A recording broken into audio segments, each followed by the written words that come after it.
오늘부터는요, 저희들이 이제 사무엘서를 함께 이제 보려고 합니다. 제가 이제 사무엘서를 몇 주에 걸쳐서 이제 또 보게 될 텐데요. 사무엘서 하면은요, 저희들이 좀 보시면, 주요 강대국과 성경의 역사 보면,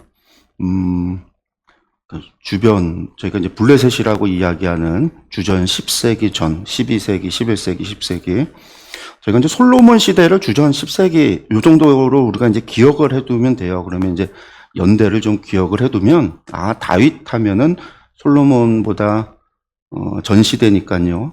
다윗이 한 40년 통치했고 솔로몬이 40년 통치했고 다윗 이전에 사울의 왕이 있었으니까 주전 10세기 이전에 한 주전 11세기 정도, 사사시대 하면 12세기 정도, 그 시기구나, 10세기 이전의 시대가 그 정도 시대구나, 우리가 충분히 생각할 수 있잖아요. 그 시대라고 본다면은요, 그 시대는 이제 블레셋이라고 하는 나라가, 이제 성경을 읽다 보면요, 주요 등장하게 되어지는 이스라엘을 괴롭히는 나라가 되어지죠. 그러니까 괴롭힌다라고 이야기하지만 사실은 성경을 보면은요, 레위기 말씀을 통해서 우리가 말씀을 본다면 하나님께서 이스라엘이 범죄할 때, 하나님을 떠나서 그들이 우상을 숭배할 때 하나님께서 이방 나라를 들어서 이스라엘을 치신다라고 했어요. 그러니까 하나님께서 이스라엘을 치실 때 회초리로, 한마디로 회초리로 이스라엘을 치실 때 사용하시는 도구, 심판의 도구가 무엇이냐라고 할 때 그 이방 도구, 이방 나라라고 생각하면 되는데, 그 이방 나라가 12세기, 11세기, 10세기를 가는 그 시기는 블레셋이라고 하는 나라다라고 생각하면 돼요. 그래서 우리가 이제 사사시대를 보면은 삼손이라고 하는 때에 블레셋이 있었고요. 그 다음에 이제 우리가 사무엘서 들어가면 엘리, 사무엘, 그리고 사우랑이 블레셋에 의해서 죽임을 당하죠. 이제 다윗도 블레셋, 다윗의 사무엘서의 이야기를 보면 결국은 블레셋의 이야기, 시작해서 블레셋의 이야기로 끝나는 것을 우리가 볼 수가 있어요. 그러니까 이제 블레셋이라고 하는 나라가 성경과 아주 중요한, 우리가 사무엘서를 읽는데 중요한 배경이 되는 나라가 블레셋이구나라는 걸 우리가 알 수가 있는 거죠. 그러니까 성경하고 이제 좀 저희가 이제 비교해서 본다면, 사무엘서가 블레셋이다. 그러니까 이제 사사기 후반부터 시작해서 사무엘 상하가 전부 다 블레셋이라고 하는 나라와 연결이 되어져 있구나라는 걸 우리가 좀 기억을 하면 좋을 것 같고요. 그리고 이제 또 알아야 될 게 있어요. 블레셋이라고 하는 나라 하면은요, 사실은 창세기 때도 블레셋이 나오잖아요. 그랄 왕, 아브라함이 이 블레셋 지역에 내려갔고 이삭도 그랄 왕이 그랄 지역으로 내려가서 가뭄이 있었을 때 블레셋 지역에 내려갔다 할 때 그랄 왕이라고 하는 사람이 나오고 블레셋 사람이 나오거든요. 출애굽할 때는요, 모세가 출애굽을 할 때 블레셋 지역으로 가지 않아요. 그리고 시내아이 반도 쪽으로 해서 시내산으로 내려간단 말이에요. 그때 성경에 보면 그들이 전쟁을 잘 알아서, 전쟁을 알고 두려워서 애굽으로 돌아갈까 해서 하나님께서 이 해안길로, 블레셋이 있는 해안길로 가지 않고 광야로 갔다라고 말씀을 하실 때도 블레셋이 나온단 말이에요. 그 블레셋은 누구고, 이제 또 가나안 7족속을 할 때 점령해야 될 사람들로 나오는 블레셋 나온단 말이에요. 그 블레셋이 가나안 7족속과 블레셋과 이 사무엘서에 나오는 블레셋이 동일하냐라고 한다면요, 동일하지 않아요. 다른 족속이에요. 우리가 이제 지도를 하나 좀 보면은요, 요거는 넘어가서 보면은요, 12세기라고 했는데, 고대 역사 가운데 하나의 미스터리라고 보시면 돼요. 미스터리. 이게 뭐냐면 12세기 정도에 바다 민족이라고 하는 하나의 민족이, 이게 그리스 쪽에서 등장을 한 민족이에요. 이 바다 민족이 나타나서, 이게 해양 민족이라고도 하고 바다 민족이라고 해서 하고 나타나는데, 이 민족이 저 에게해, 저 마게도냐 그리스 저쪽에서 에게해 흑해 쪽에서 나타나왔고요. 문명들을 파괴를 해요. 그리스, 미케네 문명, 크레테 섬의 미케네 문명을 파괴하고요. 아나톨리아에 있었던 히타이트 문명을 파괴하고요. 이집트의 문명, 그럼 이집트의 청동기, 이집트가 결국은 이 해양 민족 이후로 이집트가 쇠락의 길을 갖게 되거든요. 뿐만이 아니라 지금 보게 되어지는 이쪽에 이스라엘이 있는 이쪽 레반트 지역 있잖아요. 이 지역들도 해양 민족에 의해서 공격을 당하게 되거든요. 이게 지금 해양 민족이 이렇게 와서 아나톨리아 지역, 가나 레반트 지역, 애굽 지역, 나중에 보면 이 아수르 지역 있는 데까지도 공격을 했다라는 건데, 이 지중해에 있는 수많은 문명들을 파괴하고 멸망을 시킨 사람들이 바다민족, 12세기부터 시작해서 등장했던 바다민족이라고 하는 민족이에요. 근데 이 민족이 도대체 누구인지를 몰라요. 해양민족이라고도 하고 이 바다민족이라고도 하는데, 근데 이 사람들이 중요한 건 뭐냐면 이 12세기 이 사람들이 등장하기 전까지의 세계 역사가 청동기 문명이었어요. 그 청동기 문명의 꽃을 피운 나라가 이집트 문명이고요. 이집트가 청동기 문명의 꽃을 피웠던 거고, 이 해양민족이 철기 문명을 가지고 나타난 거예요. 그러니까 훨씬 더 강력한 철기 문명을 가지고, 철기 무기를 가지고 소수의 바다민족이 제국 청동기 문명을 파괴하기 시작을 했다라는 거죠. 그래서 이제 이러한 것들이 이집트에도 보면 19왕조, 20왕조가 다 멸망, 람세스 3세의 전쟁에 메르네타 석벽에도 보면 그런 기록들이 남겨져 있고, 해양민족과의 전투가 기록이 되어져 있고, 뭐 그런 것들이 나오는데, 결국은 요 블레셋 사람들이 원래 있었던 민족, 그러니까 그랄 왕이라고 하는 창세기에 나오는 그런 사람들도 여기 블레셋에 살고 있었던 그 사람들은 전부 다 함의 자손, 가나안 7족속 가운데 하나로서 노아의 세 아들 함과 야벳과 셈이라고 하는 이 세 아들 가운데 함의 후손이거든요. 함의 후손들인데, 함의 후손 가운데 가나안의 후손들인데, 요것들을 다 멸망한 바다민족은, 이쪽은 야벳의 자손이에요. 야벳. 그러니까 야벳의 후손이었던 바다민족에 의해서 멸망당하고 여기에 블레셋이 정착하게 되는 사람들이 바다민족이에요. 이 사람들이 이제 블레셋의 중요한 5국가들, 가사, 가드, 에그론, 이런 도시국가들 있잖아요. 우리가 이제 사사기 후반부터 사무엘서를 보게 되면 등장하기 시작하는 이 중요한 5도시들, 그 5도시를 정복했던 민족들 가운데 그 땅에 정착했던 사람들, 그 사람들이 바로 이 12세기 이후에 철기 문명을 가지고 청동기 문명을 파괴하고 지중해 연안에 철기 문명을 전파했던 민족인 거예요. 그래서 이제 사무엘서를 보면 이스라엘 사람들 가운데 철기로 만든 칼이 2자루밖에 없었다고 그래요. 누구? 사울왕의 아들이었던 요나단하고 둘밖에 없었던 거예요. 다른 사람들은 철로 만든 칼이 아무도 없었던 거예요. 청동기 칼이 있었던 거예요. 농기구도 철로 된 게 없어요.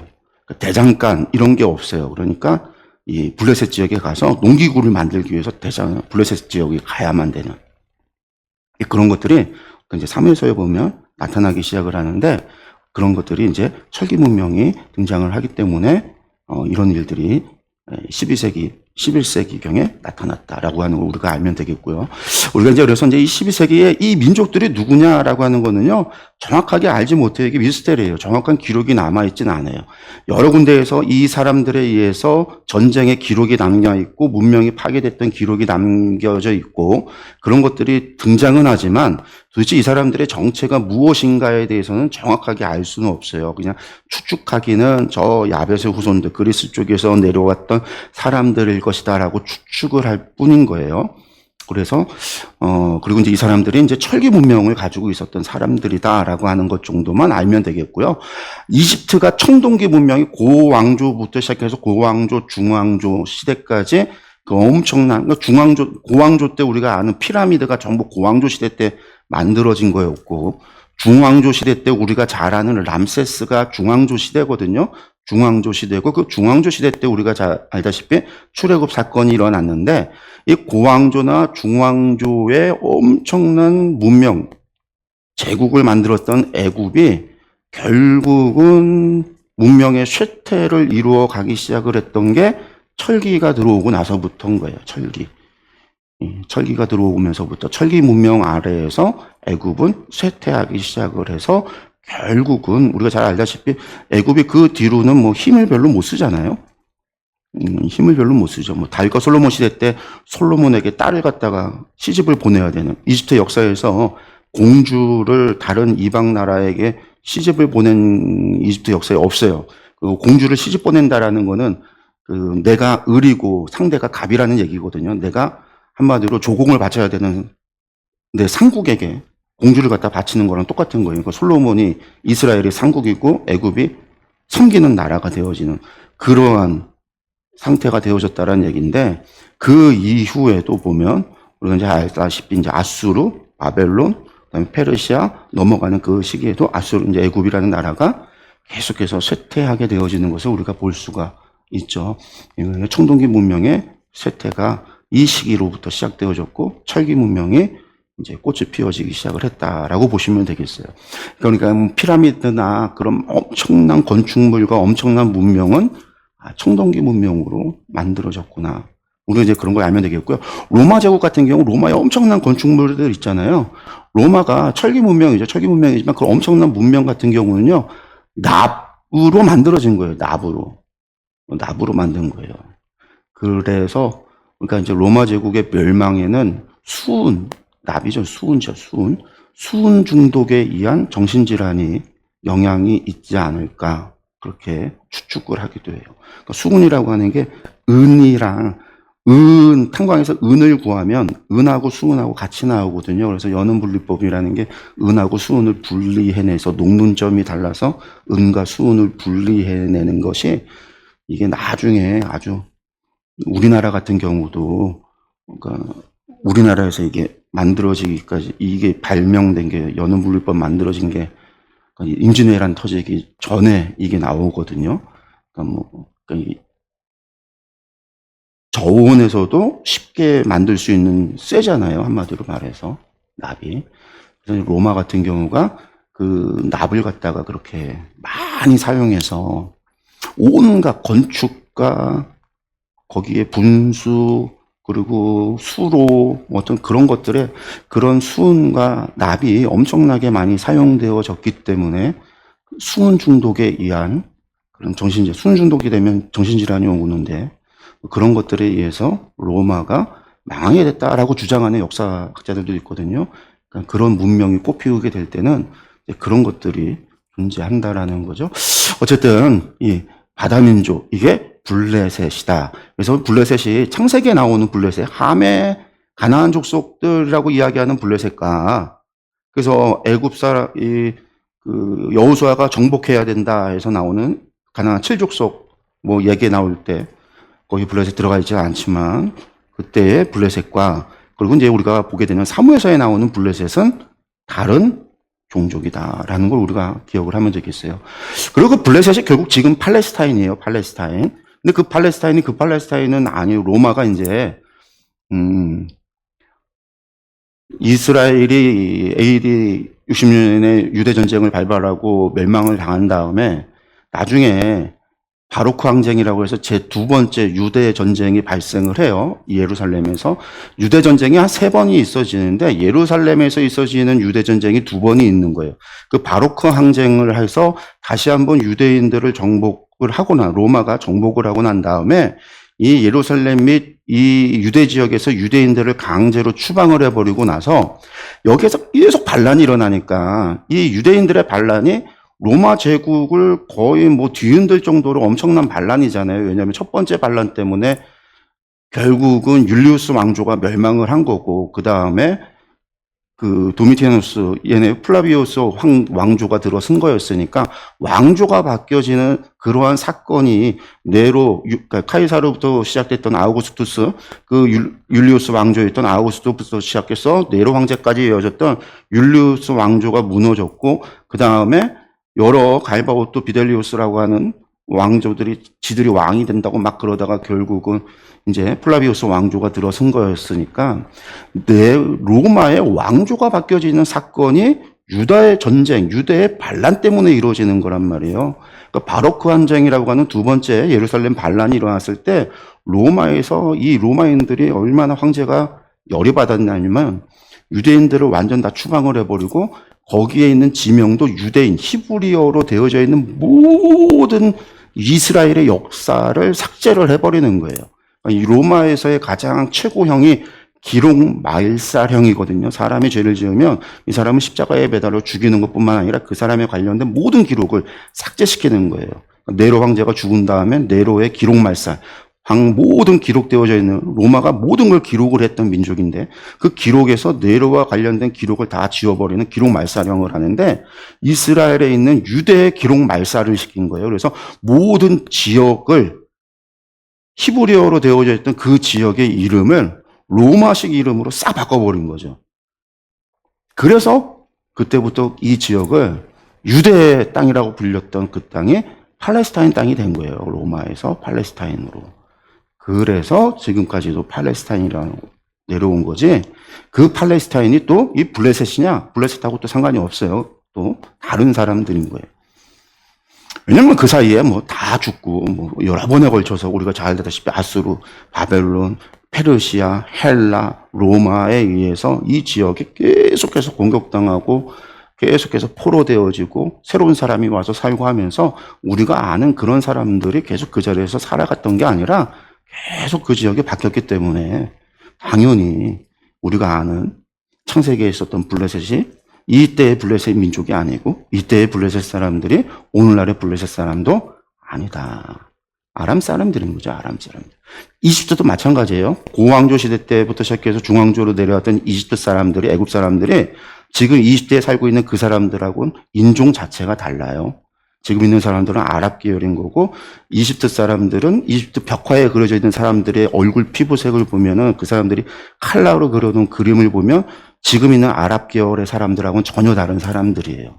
그러니까 이집트가 멸망할 때 이집트의 왕족이나 그런 사람들이 다 피난 가고 도망가서 아프리카 다른 지역으로 도망갔기 때문에 원래 있었던 그 문명을 만들어냈던 원래 이집트인들은 이집트에 남아있지 않다라고 이야기를 하죠. 지금 있는 사람들은 전부 다 무슬림, 아랍 계열인 거죠. 다 바뀌었다라는 거예요. 그러니까 우리가 뭐 이런 것들도 우리가 이제 뭐 상식적으로 우리가 알고 있으면 우리가 이제 세계사나 그런 것들을 볼 때 이해하는데 조금 도움이 됩니다. 사무엘서로 들어가 보면은요, 사무엘서, 히브리어로는요, 시프레, 쉐무엘에서 사무엘의 책들이다라고 이제 이름을 줬어요. 유대인들이 이게 사무엘의 책들이다라고 했으니까 이게 뭐냐면 사무엘로부터 구전되어졌다라는 거죠. 모세오경이 모세로부터 구전되어졌다라고 이야기하는 거랑 똑같죠. 모세로부터 구전이 되어졌지만 모세오경이 토라로서 두루마리가 기록되어지고 회당에서 읽혀지고 백성들한테 가르치기 시작한 건 언제라고 그랬죠? 제가 바벨론 포로 가서라고 그랬잖아요. 바벨론 포로 가서. 거기 가서부터라고 그랬는데 사무엘서도 마찬가지예요. 사무엘의 책들이라고 했지만 사무엘의 책들이 사무엘이 썼기 때문에 사무엘의 책들이라는 게 아니라 사무엘로부터 시작된 구전이 후대에 기록이 돼서 읽혀질 때 이게 사무엘로부터 전해졌던 구전인 거야. 그런 뜻이에요. 그 가운데 이제 원래는 하나의 두루마리를 70인형 헬라어로 번역을 하면서 책이 두루마리가 너무나 컸기 때문에 이걸 두 개로 쪼갰어요. 그래서 이제 사무엘상, 사무엘하 두 개로 나눈 거죠. 그래서 바실레이온, 알파에서 왕국들의 첫 번째 책이다라고 했어요. 왕국들의 첫 번째 책이라는 거는 뭐예요? 왕정 이야기라는 거죠. 사울왕, 다윗왕이라는 거예요. 다윗 왕의 이야기. 이제 사울왕의 이야기. 두 번째 책은 다윗왕의 이야기. 그다음에 세 번째 책은 뭐예요? 솔로몬부터 시작되어지는 열왕기상, 열왕기하. 이게 이제 그렇게 간다라는 얘기죠. 우리가 이제 그렇게 생각을 하면 되겠고요. 저희들은 이제 사무엘의 책들 가운데 첫 번째 책이다라고 해서 영어 성경은 사무엘의 책으로 해서 우리가 이제 사무엘 상으로 온 겁니다. 기록자는요, 뭐 나단의 이야기, 사무엘, 나단, 갓 이 세 사람으로부터 구전, 대부분 이제 사무엘의 구전이고 나단과 갓의 전승되어지는 일부분이 포함되어 있다라고 이야기를 해요. 그리고 이제 사무엘 같은 경우가 사무엘 상에서 죽어요, 사무엘이. 사무엘 하는 없잖아요. 죽은 뒤의 이야기니까. 사무엘 하 같은 경우는 사무엘 하에서 활동했던 선지자가 나단이었고요. 나단과 갓이었기 때문에 아마 나단이지 않을까 생각을 하는 거고, 갓의 이야기라고 하는 부분이 첨가되는, 갓에 전해지는 내용이 첨가되어져 있는 부분이 있기 때문에 뒷부분에 갓 부분이 있으니 않을까라고 추측을 하는 건데, 어쨌든 이것들은 구전이에요. 그러니까 사무엘과 나단과 갓과 같은 이 시대 때 활동했던 선지자들의 구전이 사무엘서에 기록이 되어졌구나. 그러니까 이걸 볼 때 우리가 알 수 있는 건 뭐냐면요, 사무엘서가 편찬되어졌구나라는 걸 알 수 있는 거예요. 편찬이라는 게 뭐죠? 한 사람이 누군가가 원작자가 있고 원작자에 있는 것들을 한 사람이 가져다가 의도적으로 이것들을 가져다가 모았다라는 거예요. 합쳤다라는 거예요. 이 합쳤을 때 어떤 경우에는 편찬자의 의도에 따라서 순서가 배열이 되는 경우가 있다라는 거예요. 배열이. 그 배열 속에도 편찬자의 의도가 있을 수 있는 거죠. 그러니까 사무엘서를 기록한 사람은 편찬한 사람의 의도가 그 안에 담겨 있을 수 있어요. 그게 이제 사무엘서를 우리가 읽어 나갈 때 중요한 포인트 가운데 하나예요. 그게 뭐냐면 사무엘서가 시간순으로 기록이 되어져 있는데 분명히 기록되어져 있는데 어느 순간에 가면 시간순이 아닌 게 있어요. 분명히 앞에 있었던 건데 이걸 뒤에다가 기록을 해놨어요. 그 의도는 뭐예요? 의도적으로 앞에 거를 뒤에 갖다 놨다라는 거예요. 그 얘기는 이걸 편찬한 사람의 일부러 갖다 놓은 거죠. 의도적으로. 의도적으로 갖다 놓음으로 말미암아 어떤 의미가 발생을 하는 거예요. 편찬자의 의미가 그 안에 담겨 있다라는 거죠. 배경을 보면은요, 주전 12세기 청동기에서 철기 시대로 역사가 변화되어지는 배경을 가지고 있고요. 요 시기가 중요한 게 이제 도시국가에서 중앙 집권화된 왕정 시대로 변화되어진다. 이제 블레셋이라고 하는 철기 문명을 가진 강력한 이민족 국가가 만들어지고, 이 블레셋이 중요한 거는 이 블레셋이 이집트를 몰아낸 거거든요. 몰아냈단 말이에요. 물론 이집트를 몰아내고 블레셋 이 해양 민족이 블레셋 평야 지역에 정착을 하고 이집트를 끊어낸 거예요. 끊어내긴 했는데 이 블레셋이 애국과는 조약을 맺어서 상호 방위 조약인 거죠.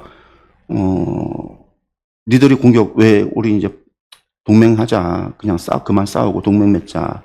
화평하고 우리 동맹 맺어서 니들이 공격받으면 우리가 도와주고 우리가 공격받으면 니들도 우리 도와줘. 그런 이제 조약을 맺게 돼서 애굽의 영향력이 계속해서 있긴 하지만 그래도 애굽의 영향력을 사실상 끊어버린 게 블레셋이에요. 그래서 블레셋이 여기 들어왔을 때만 해도 블레셋이 해양민족이 와서 블레셋이 이 블레셋 평야 지역을 차지했을 때만 하더라도 그 직전까지만 해도 레반트 지역 전체를 애굽의 영향 아래에서 조공을 받던 시대였단 말이에요. 우리가 잘 아는 베산이라고 하는 도시 스키타폴리스, 지금의 스키타폴리스라고 하는 베산에는 당시에도 애굽의 총독이 가 있어서 아주 중요한 거기가 관문 도시거든요. 요단강을 건널 수 있는 되게 중요한 길목 도시였는데 거기에는 애굽의 관리가 가서 세금을 걷는 일을 하고 있었거든요. 블레셋이 여기 있을 때도 애굽의 관리가 스키토폴리스에 있었다라고 하는 기록이 남아있을 정도로 영향력을 행사하고 있었는데 그럼에도 불구하고 블레셋이 여기에 있으면서 강력한 왕정시대로 변화되어질 때 이 유대 산지나 에브라임 산지나 이 지역에 대한 애굽의 영향력이 사실상 끊어지게 되어지는 일이 발생을 한 거죠. 그리고 이제 이런 왕정시대를 가는 걸 보면서 유대 백성들이 뭘 바라기 시작을 하는 거예요. 우리도 왕이 있었으면, 블레셋과 같은 왕이 있었으면, 우리도 왕이 있으면 왕이 우리를 지키고 왕이 우리를 보호하고 왕이 우리를 강력하게 우리나라를 세울 텐데 라고 하는 그런 생각이 만들어지기 시작을 하는 게 이 시기라는 거예요. 이 블레셋을 바라보면서.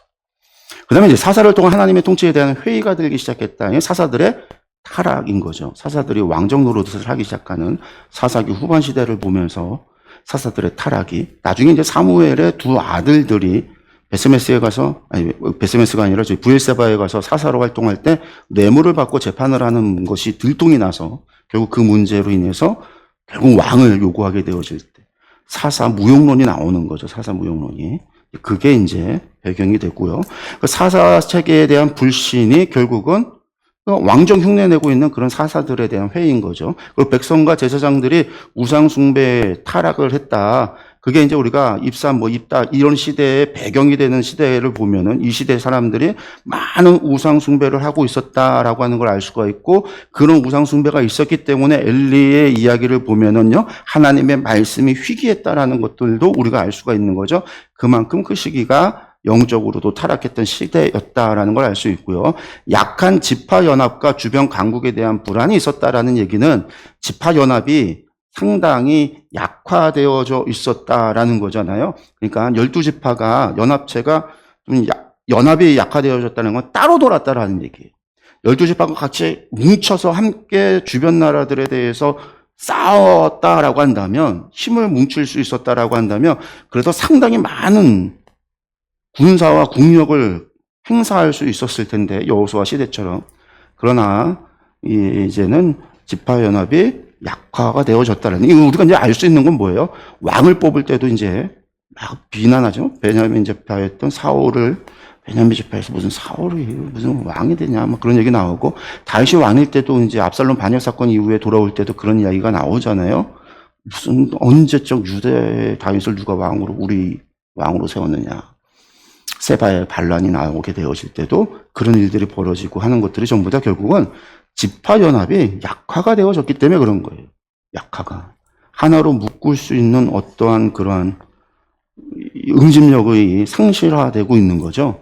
그 사실은 이게 광야시대에서는 성막과 신앙, 여호와 하나님에 대한 신앙이었는데 이게 중앙집권화가 약화가 되기 시작을 했다는 거예요. 우상숭배와 함께. 백성들이 왕정을 요구하게 되어진다. 이런 것들을 배경을 가지고 있습니다. 기록 연대를 보면요. 930년 왕국 분열부터 사마리아 멸망 사이 정도로 봐요. 왜 그러냐 보면 사무엘상 27장 6절에 보면 유다왕이라고 하는 표현이 나오기 때문이다라는 거예요. 유다왕이라고 하는 표현은 남북 분열 시대 때 유다왕, 이스라엘왕 이렇게 표현되어지거든요. 그러니까 유다왕이라고 하는 표현은 분열왕국 시대 때 표현이기 때문에 아마 그 시대 때에 그 부분이 기록이 된 것이 아닐까. 그러니까 구전되던 게 기록. 그러니까 구전이 완전한 사무엘서의 편찬이 완전하게 되어진 거는 후대일지 모르지만 구전이 기록되어진 부분들이 어쨌든 이런 부분들이 분열왕국 시대 때부터 있어졌던 것이 아닐까 추정을 하는 거예요. 초기로 추정을 한다라는 거. 예. 그 다음에 이제, 그리고 또 할 수 있는 게 뭐냐면 아기스가 그날의 시글락을 그에게 주었으므로 시글락이 오늘까지 유다 왕에게 속했다라는 표현이 나오기 때문에 그런데 시글락은 뭐냐면 시글락이 원래 블레셋의 다섯 수도 가운데 여기가 시글락이거든요. 시글락 요게 블레셋 왕이 다윗에게 줬던 거예요. 다윗에게. 그래서 다윗에게 요 시글락을 줘서 그러니까 다윗이 블레셋에 망명했을 때 사무엘서 마지막쯤 됐을 때 상황에서 마지막에 블레셋에 망명하고 난 다음에 블레셋과 사울의 전쟁에서 사울이 죽고 나서 그때 이제 시글락이 이 다윗이 여기를 통치하고 있었거든요. 그러니까 이때에 시글락이 그때부터 유다 왕에게 속해 있었다라는 표현이 나오는 것이 아마 나중에 보면 뭐예요? 그러니까 나중에 남북 분열 때 그때 요 부분 이야기들이 기록돼서 전승된 것이 아니겠느냐라고 우리가 추정을 해보는 거죠.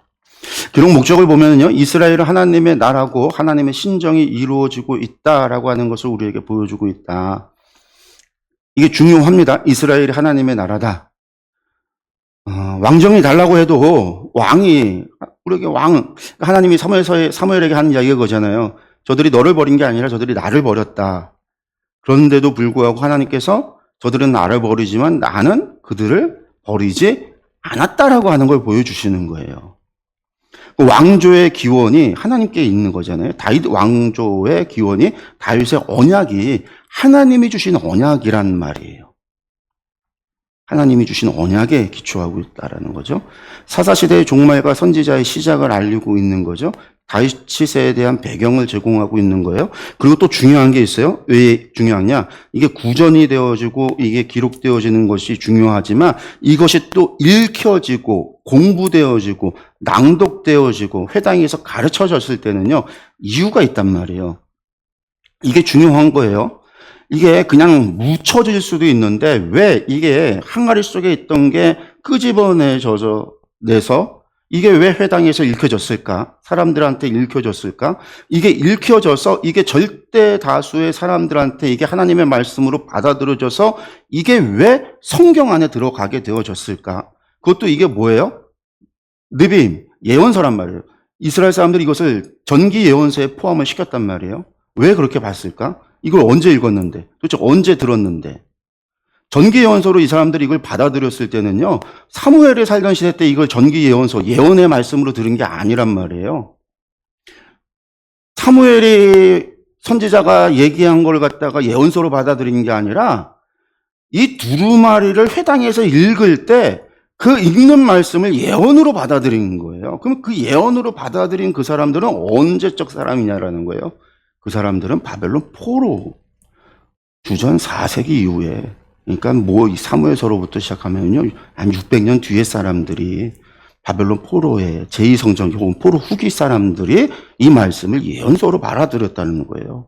사무엘의 옛날 이야기를, 사울의 이야기를, 다윗의 이야기를, 과거의 역사의 이야기를 자신들의 예언의 말씀으로 받아들였다라는 거고, 그것을 읽는 사람을 선지자로 받아들였다라는 거고, 그들은 이것을 하나님의 말씀으로 선포한 거라는 거예요. 그럼 왜 그랬냐라는 거예요. 그 시대 상황과 과거의 사무엘, 엘리, 사울, 다윗의 이야기가 연결이 되니까 뭐가 연결이 될까요? 나라가 멸망했고 여전히 페르시아의 속국이에요. 바벨론의 포로가 되어졌어요. 혹은 돌아와서 제2성전을 지었다 할지라도 여전히 뭐예요? 이스라엘은 존재하지 않잖아요. 페르시아의 속국으로 존재하고 있어요. 다윗의 왕조는 회복하지 않았지만 사무엘서가 보여주고 있는 건 뭐죠? 이스라엘은 여전히 하나님의 나라다라는 거죠. 너희가 나를 버린다 할지라도 나는 너희를 버리지 않는다라는 걸 보여주죠. 다윗의 언약이 뭐예요? 영원히 간다라는 걸 보여주잖아요.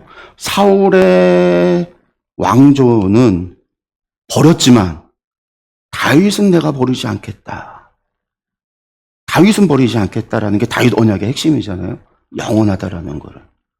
왜 그걸 얘기를 할까요? 그 시대의 그 사람들한테. 그것이 하나님이 우리에게 주시는 희망이고 소망인 거죠. 지금 나라 잃은 상황이지만 다윗의 언약은 영원하다. 하나님이 언젠가는 누구를 보내주신다라는 거예요. 언젠가는 다시 회복시키실 거다. 언젠가는 분명하게 다시 우리에게 왕을 보내주실 것이다.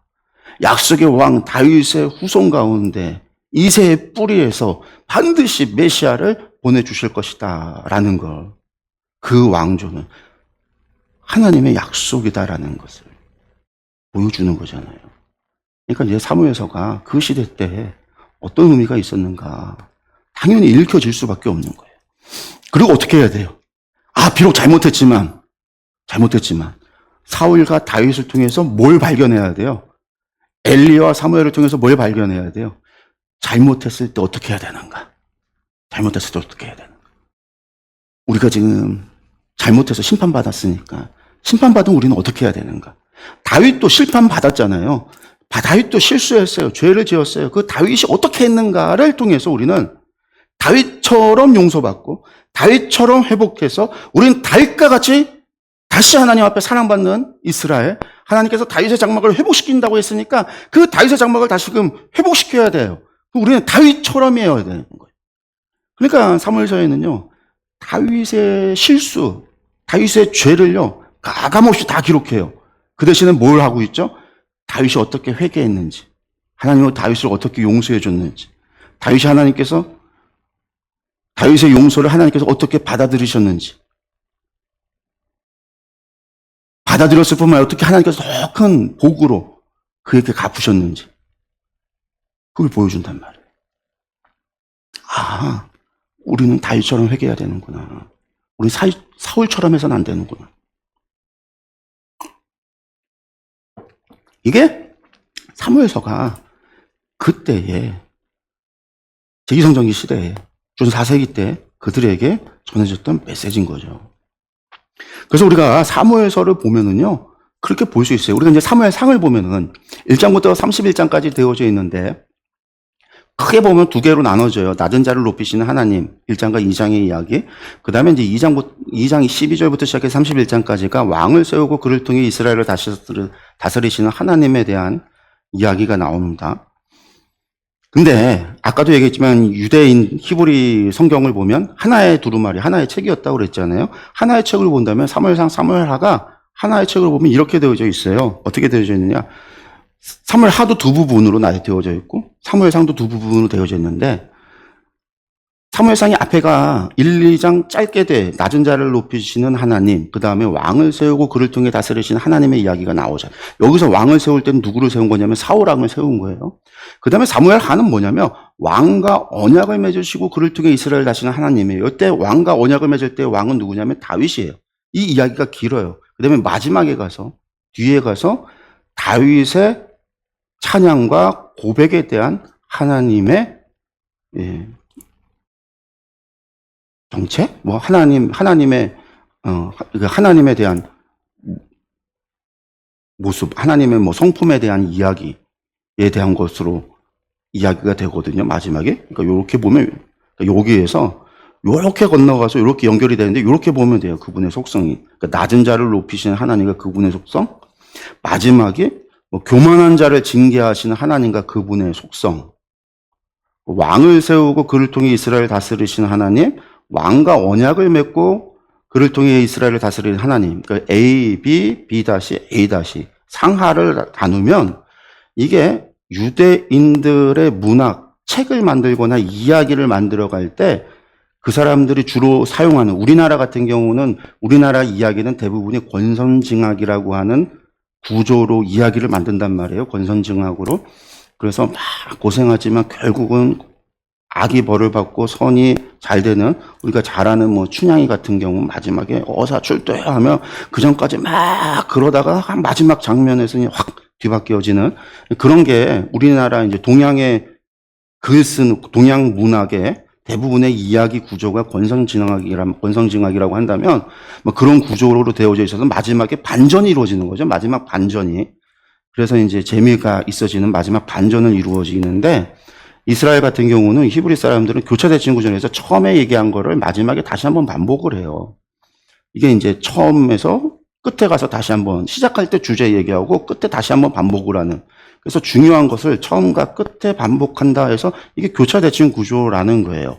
이게 A, B, B-A- 교차된다라는 얘기기도 하고 뭐 A, B, C, B-A- 하면 이게 교차될 때 정 가운데 C라고 하는 핵심이 담겨 있는 도너츠 구조라고도 하고 그래서 이제 중요한 거를 처음과 끝에 혹은 가운데 둬서 이야기의 구조를 들을 때 누구나 딱 들으면 주제가 뭔지를 알 수 있도록 만드는 게 그 사람들이 글을 쓰거나 이야기를 하거나 무엇인가를 갖다 문학적으로 만들 때 사용하는 방법이거든요. 그러니까 사무엘서가 이러한 구조로 만들어져 있다라는 거예요. 그러니까 지금 여기 마지막에 이런 걸 갖다가 또 이제 뭐라고 얘기냐면 숨이 쌍괄이라고 하는데 숨이 쌍괄이다라고 이야기하는데 그러니까 마지막에 이게 원래 교만한 자를 징계하시는 그러니까 다윗의 찬양과 교만에 대한 하나님의 징계죠. 저게 마지막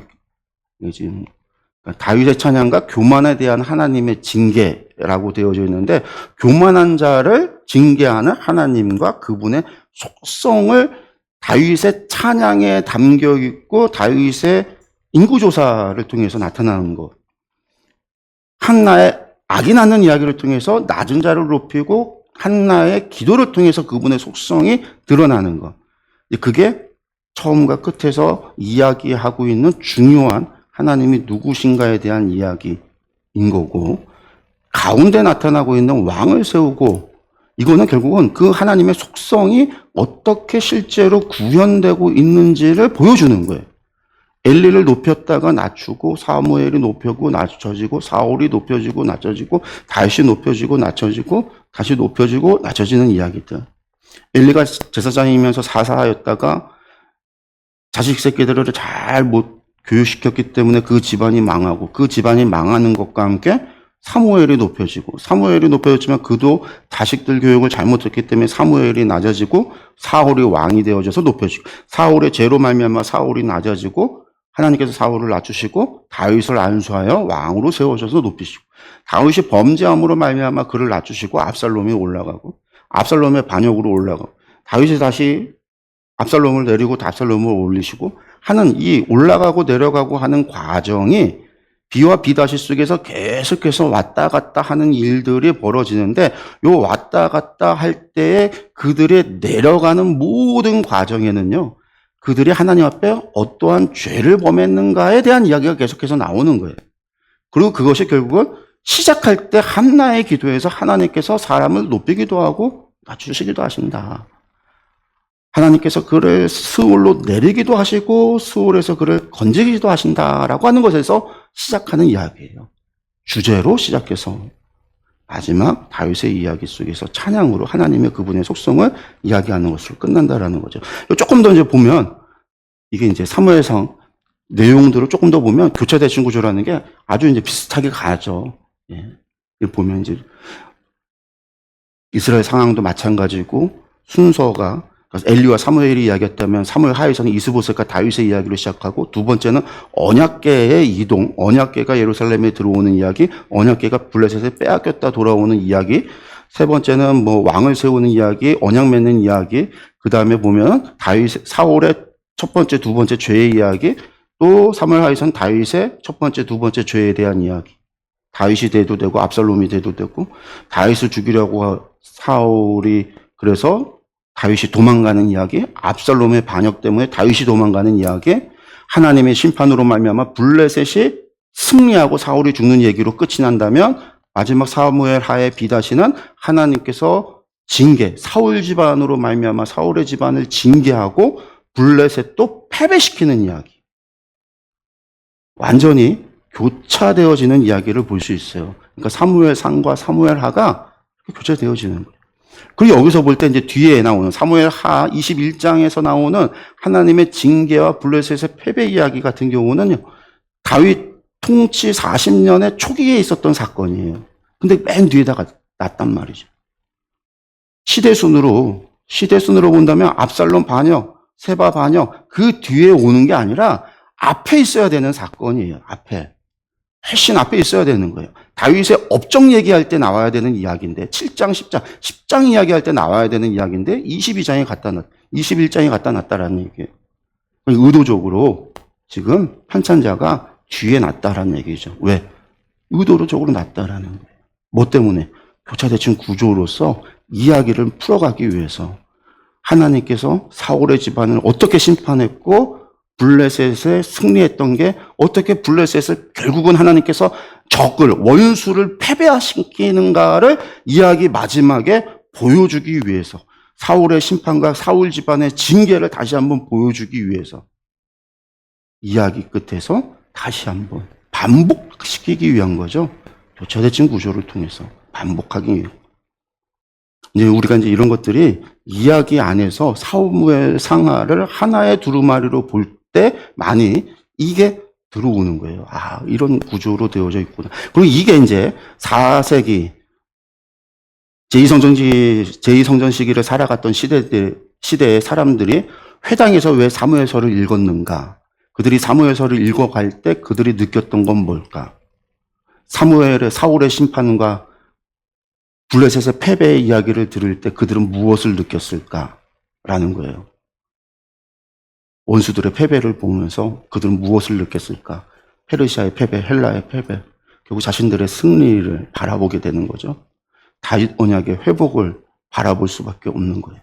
사무엘서를 통해서 다윗 왕조의 부활을 꿈꾸게 되는 거고 하나님께서 반드시 약속하신 것을 이루시겠다고 했던 것처럼 자신들이 세웠던 제2성전을 바라보면서 하나님의 약속이 이루어지기를 기다리면서 그들이 무엇을 할까요?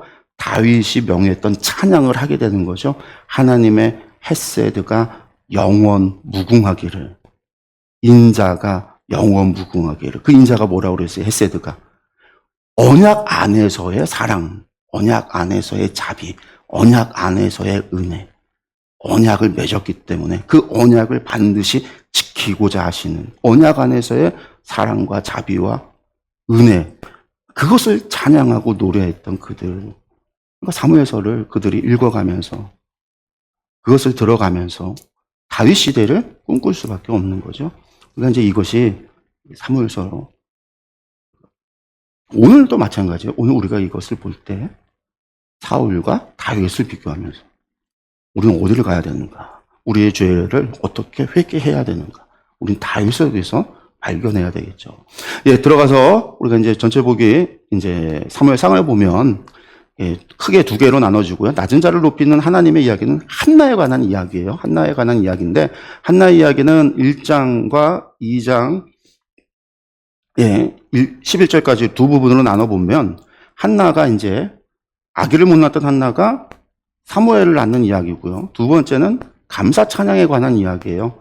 하나님 앞에 사무엘을 갖다가 하나님 앞에 나시린으로서 바치면서 하나님 앞에 감사의 기도를 드리는 감사 찬양인데 찬양이면서 또 기도이기도 한 그 이야기입니다. 한나의 기도로 시작을 하는데 이게 이제 낮은 자를 높이시는 하나님이다 해서 사무엘서 전체의 주제를 보여주는 것이기도 하고 이 시작되어지는 이야기는 사사시대를 배경으로 하고 있는 시대예요. 사사시대를 배경으로 하고 있는 시대예요. 왜? 아직 왕정이 시작되지 않았으니까. 그리고 이 시대가 또 언제예요? 엘리 시대니까 사사기 후반, 입산, 압돈 막 이런 사람들, 뭐 그런 사람들이 사사들이 왕 노릇하던 시대, 우상 숭배가 만연했던 시대, 바로 그러한 시대를 배경으로 하고 있는데 그러한 시대에 한 집안의 이야기를 하고 있어요. 근데 이 집안에 도대체 누구가 어떤 의미가 있기 때문에 원래 사사에서 사무엘서로 갈 때 룻기가 중간에 있어서 다윗의 이야기가 족보가 들어갔으니까 바로 보아스 얘기가 나왔으면 그 뒤에 보아스의 가정, 보아스, 오벳, 이세 이야기들이 그 집안 이야기들이 좀 나와서 다윗의 이야기로 쭉 연결이 되면 좋은데 그 집안 이야기가 아니라 갑자기 한나의 이야기로 들어간다. 물론 사무엘을 이야기하기 위해서 한 거지만 요 시기 때 왜 한나의 이야기를 하려고 하는가? 우리가 이제 다음 시간부터 이 부분에 대해서 살펴보도록 하겠습니다. 중요해요. 이건 제가 이제 사사기 얘기할 때 반복적으로 했던 거예요. 하나님과 여호와. 하나님을 이야기하는 사람과 여호와를 이야기하는 사람은 신앙이 다르다. 그 미묘한 차이를 우리가 알아야 된다라고 했는데 그러한 것들이 이 이야기를 통해서 들어가서 이 사사시대에 이러한 집안이 있었구나라는 걸 우리가 이제 보면서 이제 우리가 다음 시간부터 보도록 하겠습니다. 오늘 저희들이 이제 사무엘서 개간에 대한 것들을 좀 했습니다. 전체적인 개간을 했고요. 여러분들 기억하기는 이제 블레셋이라고 하는 민족이 창세기랑 달랐다. 그랄 왕, 아브라함이나 이삭이 그랄 지방에 내려갔을 때 만났던 함의 자손이었던 가나안 족속이었던 그 블레셋과 지금 사무엘서에 나오는 블레셋인 해양 민족으로 왔던 이들은 서로 다른 민족이다. 야벳의 족속들이다. 아마 야벳의 족속일 것으로 추정되는 이들과는 다른 사람들이다라고 하는 것들. 이들은 철기 문명을 가지고 온 새로운 민족이고 중앙 집권화를 이룬 아주 강력한 왕정을 만드는 그래서 이들이 당시 시대 사람들, 유대인들에게 있어서는 선망의 대상일 수밖에 없었던 강한 힘을 가지고 애굽을 물리치고 거기에서 이제 아주 찬란한 문명, 이제 철기 문명으로 이제 농기구, 무기 막 이런 것들을 만들어내니까 이스라엘 사람들한테는 아주 이제 발전된 아주 문명의 사람들을 본 거죠. 이 산에서 양만 치던 이 촌사람들이 부러운 그들이 블레셋과 같이 왕을 요구하게 되어지던 바로 그러한 시대에 하나님께서 그들에게 왕을 주시면서도 이스라엘을 포기하지 않는 그 이야기가 사무엘서다. 그리고 이것이 또 이야기했듯이 제2성전 시기 때 이스라엘 사람들에게 미크라 회당에서 낭독되어질 때 이 말씀이 결국은 하나님의 다윗의 언약이 회복될 것이라고 하는 예언의 말씀이고 우리가 어떻게 회개해야 될 것인가에 대한 예언의 말씀이었고 우리의 죄가 무엇인가에 대해서 다시 한번 지적하는 예언의 말씀이었기 때문에 전기 예언서로서 그들에게 전달되어졌다는 것을 기억했으면 좋겠습니다. 오늘 여기서 마치도록 하겠습니다. 기도하겠습니다.